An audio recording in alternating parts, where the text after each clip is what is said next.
Il s'observe ces derniers jours des pratiques d'investissement et de commercialisation d'argent sous forme de pyramides frauduleuses, communément appelées tontines, et sont faites par certains agents des plateformes EcoCash et Lumicash. Une accusation du directeur de la supervision de la stabilité financière et de l'inclusion financière à la Banque centrale du Burundi, Prosper Ngendanganya. C'était au cours d'une conférence de presse tenue ce mercredi 20 janvier. D'après lui, ces activités sont également faites par certaines sociétés qualifiées de Ponzi et promettent à ses adhérents des taux de rendement élevés à court terme en utilisant les monnaies virtuelles ou crypto-monnaies. Le directeur de la supervision de la stabilité financière et de l'inclusion financière à la BRB appelle le public à être prudent car d'après lui, ces activités sont faites sans aucune autorisation des autorités compétentes. Prosper Ngendanganya a tenu à mettre en garde et à avertir les agents qui sont appréhendés en train de s'adonner à cette pratique que des sanctions sont déjà prévues.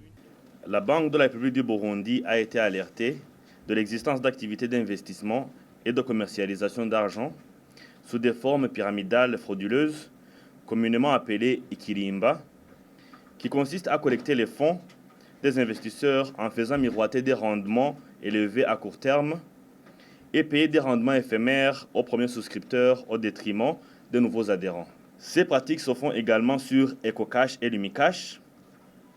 Dans cette forme de fraude, quelques agents Lumicash et ou EcoCash collectent les dépôts du public et en prétendant qu'ils forment des tontines alors que ce sont des systèmes pyramidaux frauduleux. Ces agents fixent le montant à payer pour le nouveau membre et le nombre de personnes à recruter pour être rémunéré à son tour, et ça devient une chaîne de recrutement.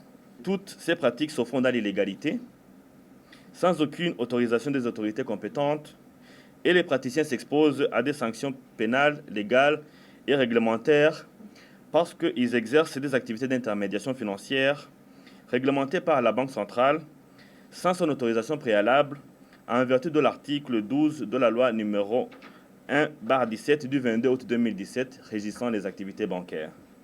Selon des sources dignes de foi, la société de télécommunications Lumitel affirme avoir eu écho de son genre d'activité d'investissement d'argent sous forme de tontine. Cependant, elle confie que ces dernières sont pratiquées en dehors de cette société. Contactée, la compagnie Econet a fait savoir qu'elle compte s'exprimer ultérieurement.